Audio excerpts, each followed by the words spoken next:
This story is on Berlin, a cunning burglar who steals prudently with his companions. Berlin, whose third wife was also divorcing him and leaving as a result, is shown crying a lot and feeling depressed at first since no one has ever loved or appreciated him. Berlin and the other 4 members of the Berlin crew arrive in the meantime and take him away by riding in the car with them while they carry out their heist. One boy was a lockmaster, while one female was a hacker. He used to be able to pick locks of all types with ease. The third was an elderly professor who was also quite smart. He used to plan all of these thefts because he was so intelligent. What is stolen, when, where, and how it is done. One is the Cit Light Man, who has a great deal of experience managing the Cit Lights. Besides this, he was proficient with weaponry. He was also a highly skilled fighter. After training to become police officers, the 5 end up in a posh restaurant where the wealthy were having supper. When they arrive at a wealthy guy, they present him a fictitious warrant and inform him that they have heard that he smuggles valuable goods. "We came to search your safe for that reason." Berlin informs the wealthy guy that we are not police officials as he leads Berlin to his safe for this reason. "Actually, the reason we came here is to take the priceless bowl of bygone eras that you have with you."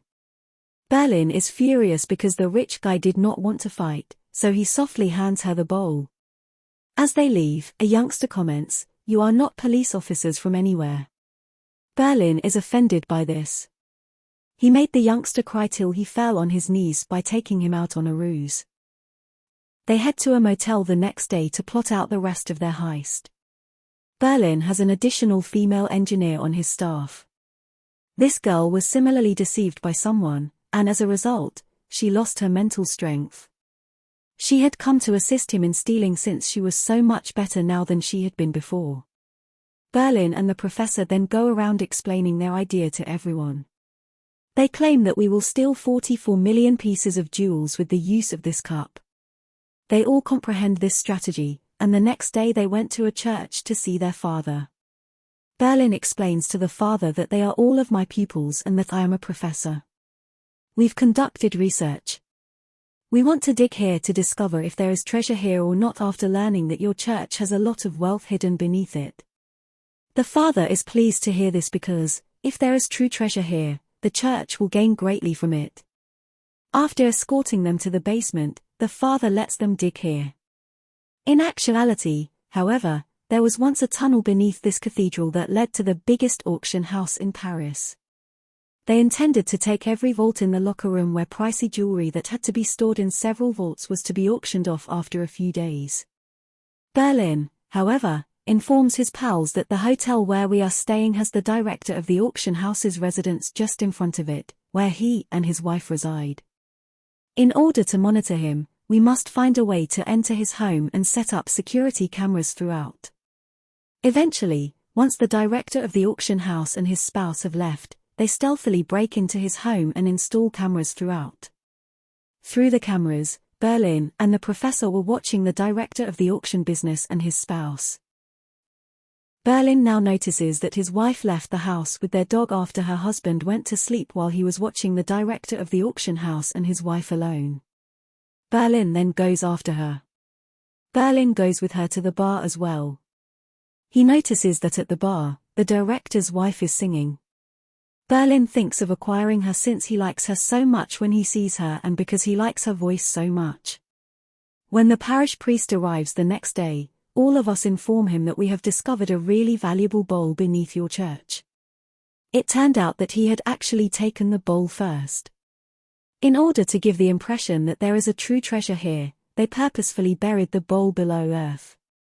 There is no room for the father's delight when he sees it. Because of this, he permits him to delve deeper. The following day, Berlin, the director's wife of the auction company, begins attempting to get to know him. Her name is Camille. He follows him to a motel, where they strike up a conversation. Saying, "I've come here to visit Paris," he gives him his fictitious identity. "I really like your song that I heard last night at the pub." He'd also brought Camille's favorite book here on purpose. When she notices this, she asks, "Have you read this?" Berlin responds, "Yes, I really like it, but Camille leaves without responding. Berlin believes that I could be mistaken. She doesn't want to be friends with me because of this. They discover a tunnel while excavating. She begins to dig deeper to get to their destination, the auction house, for this reason. Berlin learns that Camille and her husband had a disagreement after listening to her. Because her spouse was refusing to accompany her to a show, despite her desire to do so. Berlin now dresses nicely in order to accompany her. The father adds, "I want to take that precious cup so that I can show my university professor that we have this from here," as he enters the basement while still digging.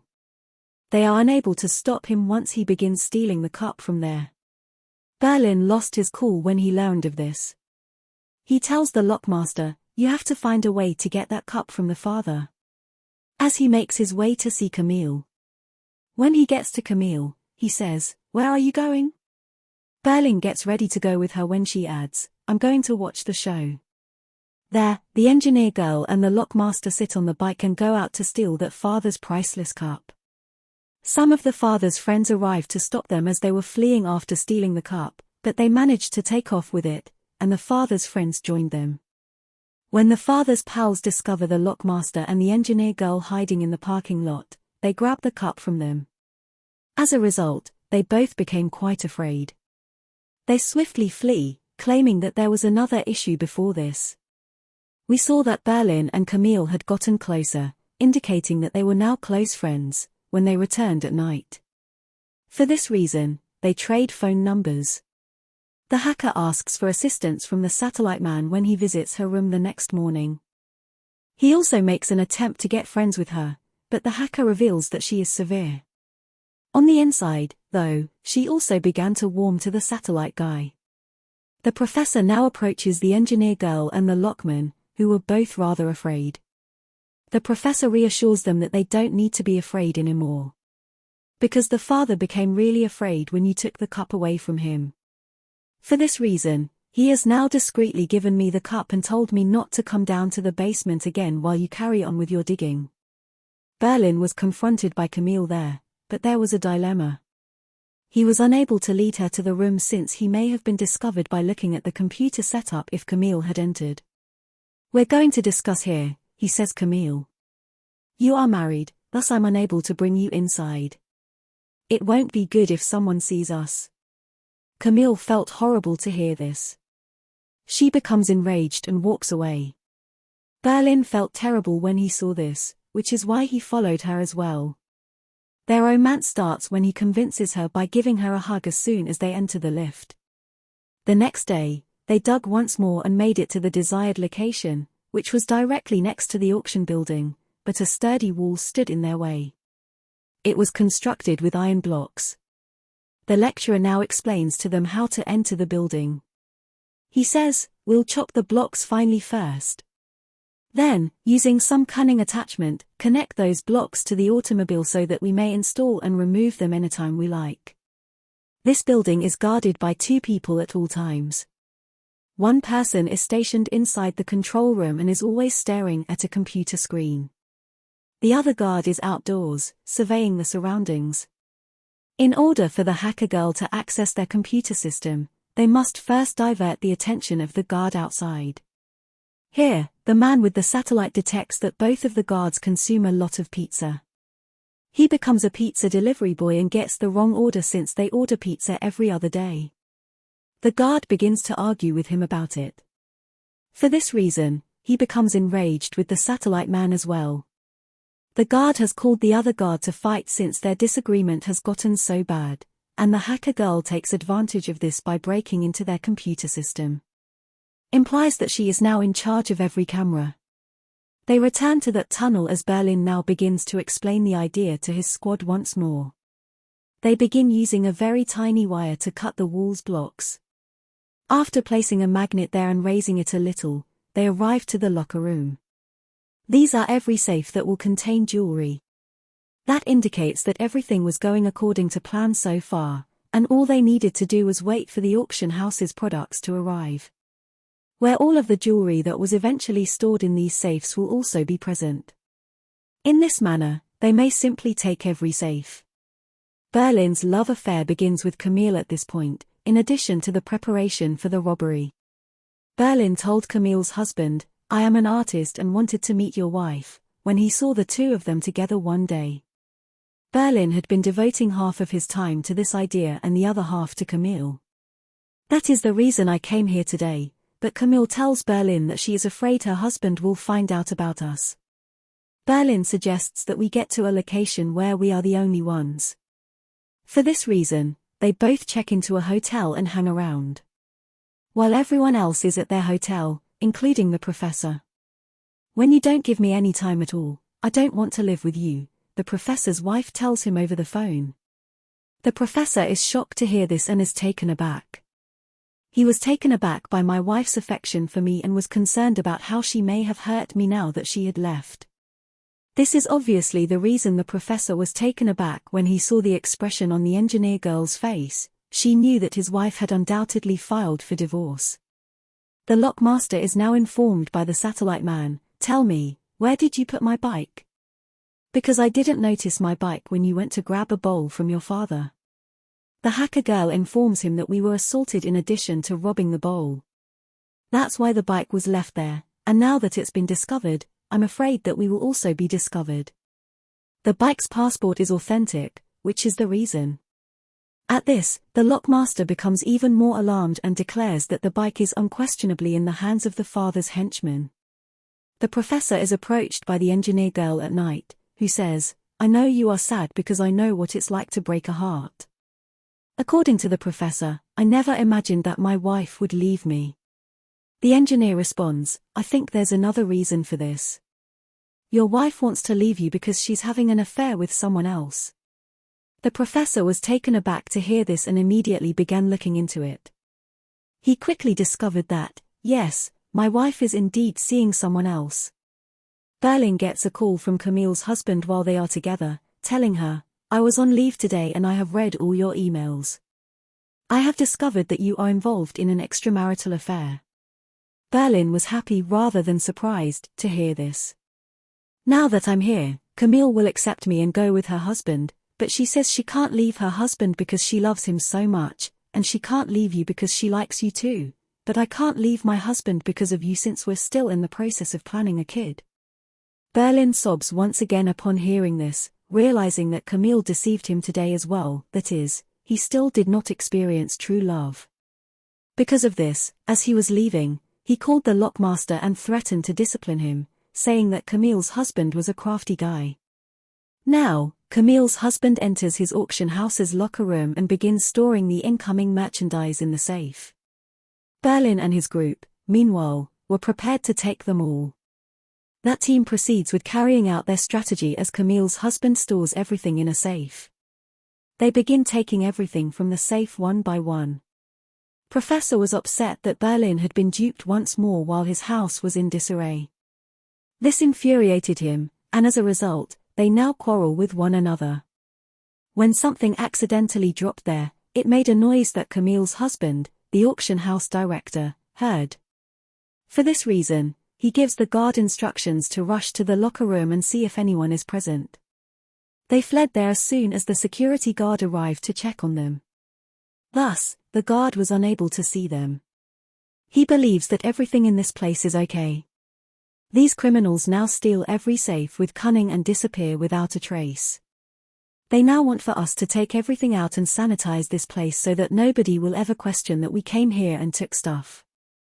Even though they were clothed in a way that prevented their hair from falling here, they continued to clean in order to remove any evidence and prevent the police from finding them. Berlin visits Camille's husband's home at night with the lockmaster. Here, they give him a medication to help him become awake as well. They later take down all of the cameras in his residence. Berlin then informs the lockmaster that going forward, every one of us will stay in a different hotel and that none will leave because doing so may lead to our being apprehended. This implies that they will have to live apart and hide underground for one night. With those words, he sends the lockmaster on his way. He removes one locket from them and scatters it across the house while he dons Camille's husband's clothing and travels to his farmhouse with the stolen jewelry. In order for the police to believe that Camille's husband has stolen when they arrive to investigate. or has helped the robbers carry out their plunder. Actually, Berlin was attempting to get revenge on Camille's husband by capturing him. Once he is caught, Camille, his wife, contacts me, and our connection returns to its pre-attack state. Now that they were outside the changing area, they securely welded that wall as well, so that this location is clear of any traces. Subsequently, they replicated the previous tunnel's hole. After then, they totally take over all of the cameras and equipment, leaving no room for uncertainty. When the satellite guy meets the hacker girl at night, he tells her, "I can't leave Paris right now because if the police find the bike, they will find my passport too. I went to the passport office to take it, but all around me were alarms. I didn't steal the passport because of this, and I now need your assistance to get my passport back." The hacker girl adds, "I can't go with you because Berlin forbade me from going out." Upon hearing this, the satellite guy hears this and responds, "But I have to do this because if the police find my passport, then we and our theft will be caught anyway. So hurry and join me." When the hacker girl hears this, she too decides to assist him. From there, they both excuse themselves from their friends and head off. As the engineer girl's chamber is being attended to by the lockmaster.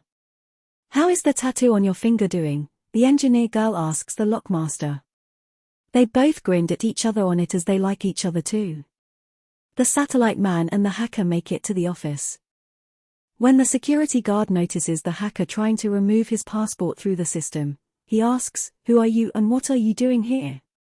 The hacker then claims that "I am the new employee here," but several employees soon arrive and begin responding to the hacker's inquiries. In the meantime, the hacker's computer displays an error indicating that there was a difficulty extracting the passport. The guard tells the hacker that they must restart the computer after noticing this. To do this, the guard now sees the concealed satellite man there as he goes beneath the table. "Who are you both, and what are you doing here?" he queries. His rifle falls on the ground as the satellite man smacks him with something thrown at him. With haste, the hacker grabs the rifle and aims it at him. She tells him falsehoods about us being thieves and that we are here to steal. After robbing him of some cash, they both leave. This made them extremely delighted. Following their visit to a pub frequented by wealthy patrons, the lockmaster and the engineer began to consider stealing the automobile. They are denied entry by the security officer. They take a couple's automobile deftly and flee the scene. The engineer girl is taken to an area where a car race is being held by the lockmaster. The lockmaster then challenges a man present, telling him that if I lose the race, I won't give my vehicle to you, and if you lose, you'll have to give it to me. The lockmaster was preventing the engineer girl from wearing the stolen jewelry she brought with her, claiming that it wouldn't be safe to wear it here. The engineer comments on it, saying, "This is the first time in my life that I have seen such an expensive locket. I will wear it later if you stop me from wearing it, even though I really want to wear it now." She kept the jewelry in her pocket when she said this. Girls were now forced to stand atop the cars throughout this race. Denotes that a girl was perched atop an automobile. We accelerate the automobile. The engineer girl was perched on the lockmaster's car and had a great time as the race got underway. The engineer girl's phone began ringing at that point. She looked it over and saw it was her old friend's phone. She was shocked to see this. She begs the lockmaster to halt the automobile because she is upset.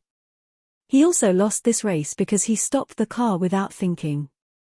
The lockmaster has to give the automobile to another lad since the engineer girl starts sobbing a lot and has to be looked after. This is why the lockmaster takes care of her. He then grabs the engineer girl and walks off. He drives her to the airport, where he forces her to board an aircraft. "What happened that you stopped the car?" he began to inquire. She claims that when I received a call from an old acquaintance, I began to miss him and started weeping. I had to halt the automobile as a result. She launched into her narrative. That my former acquaintance was a well-known singer and a really kind guy. I liked him a lot. I used to love him and constantly listened to his music. We started dating after that singer caught my eye one day. It made me quite thrilled to start dating him. I was a fan of his, I used to like him, and now I made friends with him, so everything felt like a dream to me. Then, as our connection grew, I couldn't help but fall in love. I started acting strangely because I was so much in love with him that it went beyond reason. I used to get really aroused and start acting strangely whenever I saw his posters. My parents believed that I was going insane after seeing all of that. I was so sent to a mental health facility. She began to cry after relating her experience, but the lockmaster comforted her. I'm going to do something big to cheer you up, he adds. He admits to the engineer that he has never flown an aircraft before after starting it. I will do this in front of you for the first time today. After saying this, he takes off and they both felt great, but soon the engineer orders him to bring the aircraft to a rapid halt. When he did this, they both burst out laughing. The engineer girl began to examine her pocket as soon as they emerged. She said, "Oh my God, that necklace left in the same car because I don't have it in my pocket." Camille came to greet Berlin as he got to the hotel. "I adore my spouse, and even though I like you too, I can't leave him." "But this won't work," Berlin replied, "you'll have to pick one of us." In any case, this matter is being handled by the detective. She and her squad visit the same locker area, but she finds no evidence that would lead to their capture there. The following day, as Berlin had intended, they all relocate to other locations with stolen things. He had arranged for us to meet somewhere later after this. Since he was the focus of all the suspicion, Camille's husband has also been detained by the police. Now, the only members of this crew visible are the hacker girls and the satellite man, who pretended to be vacationers and carried stolen items in their luggage. And the reason they are sent ahead is that no police officer inspects the tourists' bags. To go to their destination, they both sat in a bus. Subsequently, Lockmaster, the engineer, and the professor depart in a van. Here, the professor took on the part of their father, while engineer and Lockmaster played the roles of siblings. If the police found them, they also had a fake cache with which to inform them that they were going to pour their mother's ash into the river. Camille was shocked to see the cops at her house when she returned. When the investigator informs her that your husband was detained because he was involved in a theft. The police then went to question Camille's husband, but he kept stating the same thing, that I hadn't stolen. Calling Berlin from her house, Camille informs him of her husband's situation. Berlin then gives him the confidence to say, "Don't worry at all. I agree with you." Camille claims that since my husband is incapable of doing such a thing, someone else must be attempting to trick him. I shall so immediately work to get my husband, who is entirely innocent, released.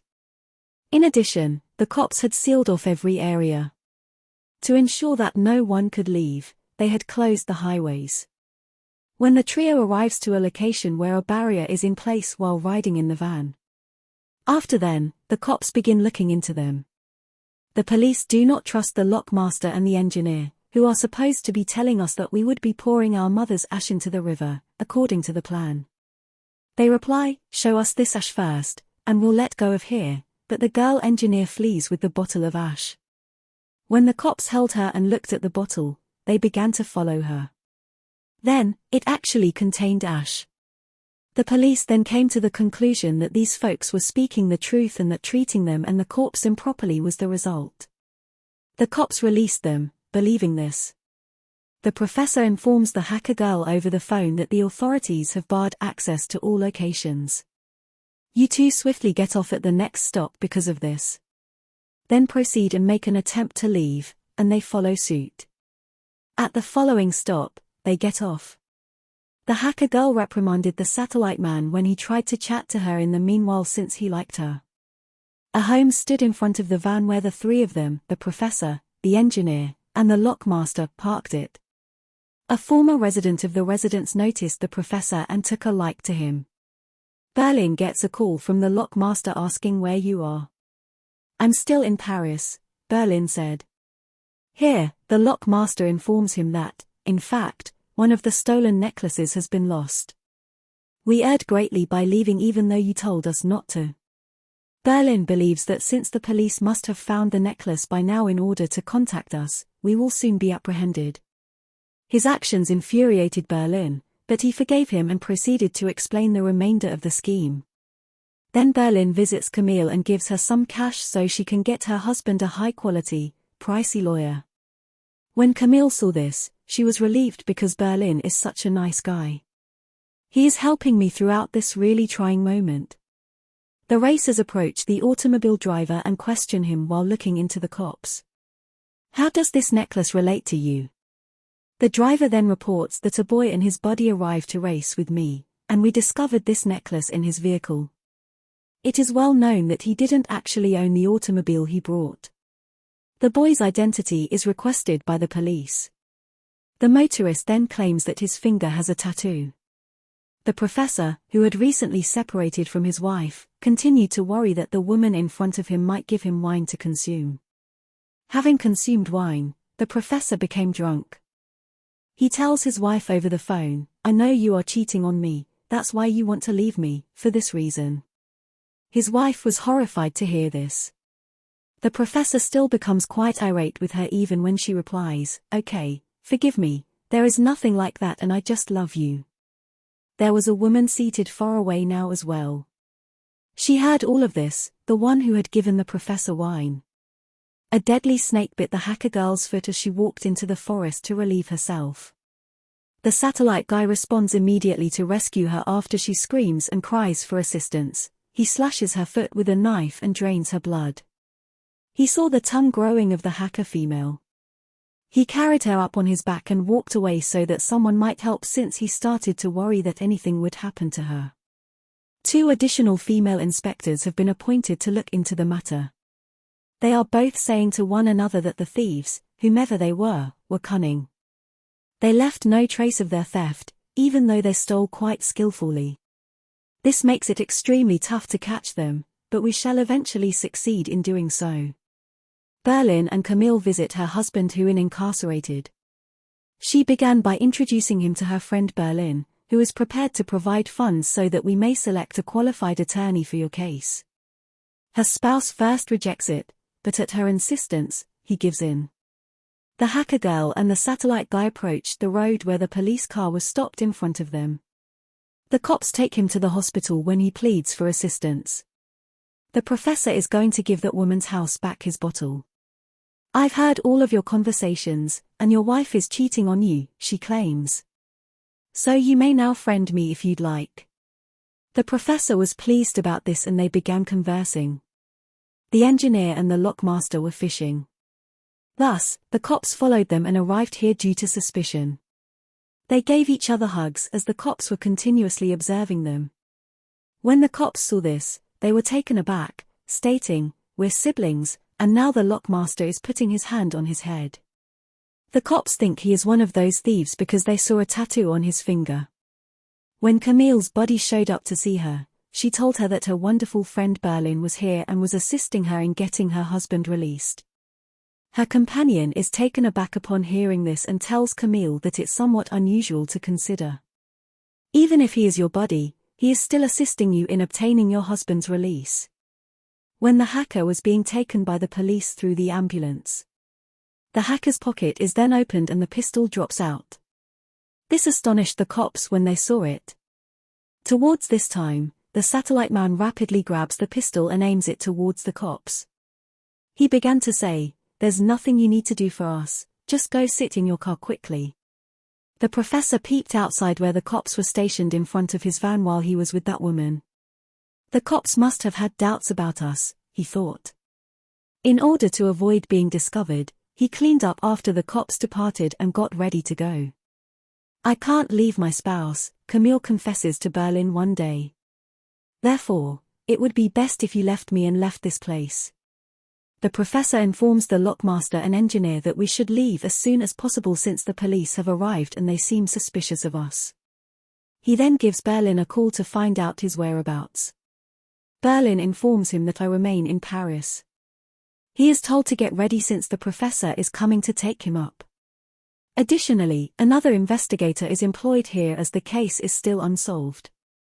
She declares that he should be arrested right away if anyone spots this tattooed person anywhere and spreads the mark throughout the body. Now that Camille's body is back in her life, she questions why everything is happening so quickly and how all of this is occurring in her life. Even though I have no idea what is going on, Camille admits that she is concerned. Her friend comments, "I feel the same way about your situation as I have seen in movies where the girl's friend traps her husband. Berlin may be the one who lured your spouse in and is now acting as though he's trying to assist you. In order for him to emerge from behind you a hero." Having not yet visited Berlin's room, Camille was shocked to hear this and quickly stole his pass from Berlin's pocket in order to visit Berlin's room and make sure her body was speaking the truth. Berlin is also met by the professor, and they both begin making plans to depart from this place. The police went to the hotel because they believed that all of the thieves were still residing there and wanted to apprehend them. As the other officers arrive at their vehicle to apprehend the remaining ones. Upon entering Berlin's room, Camille is taken aback by the presence of cameras and other equipment. She realized that my spouse was trapped by Berlin, the robber. The engineer and the lockmaster were inside the vehicle that the cops were approaching. When they begin firing back at the police after they had begun shooting at them. The inspector then queries, "What have you requested?" At this point, a speaker emerges from the vehicle. The lockmaster adds, "We need 5 minutes to think," during this exchange. It was at this point that we saw they had parked their van beneath a tunnel. For this reason, they start rushing into the tunnel while the speaker is on the microphone and puppets are positioned there to trick the cops. In order for them to feel as though they are speaking in the speaker and that they have traveled far from this place. The cops realize that they have duped them at that point as well. They are no longer in this place. Upon discovering that a tunnel exists here, the cops entered in as well in order to pursue them. The hacker girl is taken by the satellite guy, who treats the police officers like slaves and then departs. As soon as the engineer and lockmaster emerged from the tunnel. When they noticed the trucks parked here, they bolted, climbing up onto one of them. They wrap a piece of colored fabric in the same hue as the vehicle to conceal there. They are nowhere to be found when the police arrive and conduct an investigation. Everything Camille knew about Berlin she'd told her pal. Her buddy advises her to phone the police right away and tell them everything so that Berlin is caught and they can take him into custody.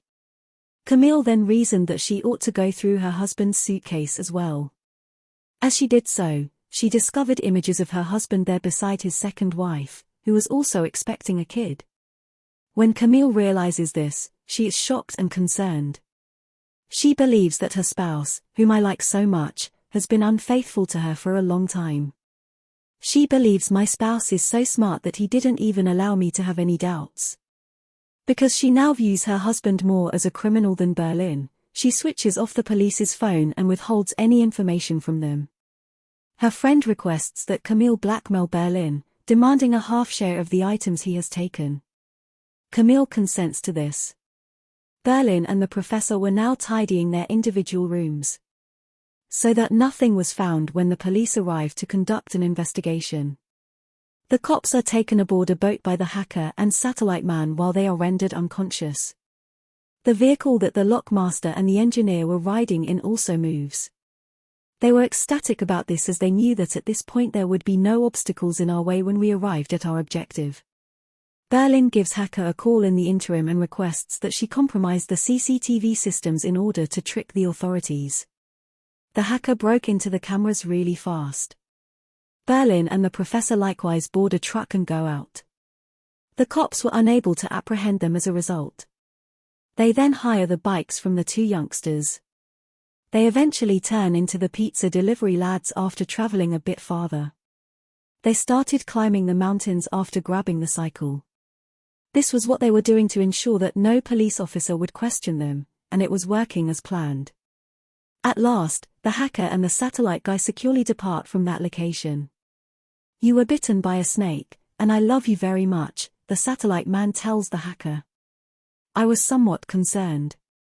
She expressed her affection and was overjoyed to hear this, stating that, "Sure, I adore you too." Following that, they all arrive at the same place. Everyone gathered in this place and left with joy. They were thrilled to have pulled off such a large-scale heist and to have made their escape unscathed. The time after a few months is then displayed to us. Berlin had not forgotten Camille, so when she finally did come to see him, Berlin was overjoyed to see her and told her the whole truth. "Yes, I did capture your spouse because I wanted you, I really do." Camille's friend was also outside filming everything since she intended to use the tape as blackmail later on against Berlin. The local police force was likewise utterly inept as, despite their inability to apprehend them, they were positive that they would steal again. The cops were now searching for this chance because of this. "That we will apprehend them right away if they steal." Berlin is met by Camille and her buddy the following day. Berlin is being blackmailed by them, saying that they have her tape and would disclose it to the police. If she wants them to stop, she should give them 40% of the money that was taken. Berlin grinned and said, "I really do love you, Camille, but I have already stolen that recording from you because I knew you were going to do something like this and later you will blackmail me. You are essential to me, money is not a measure of love, and I did not use you in any way for my own gain."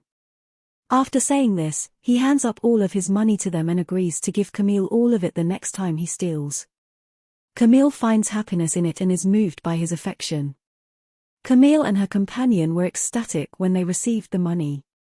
Here, Camille was thinking about Berlin, since it was possible that she had fallen in love with the city at this point and the two of them had united.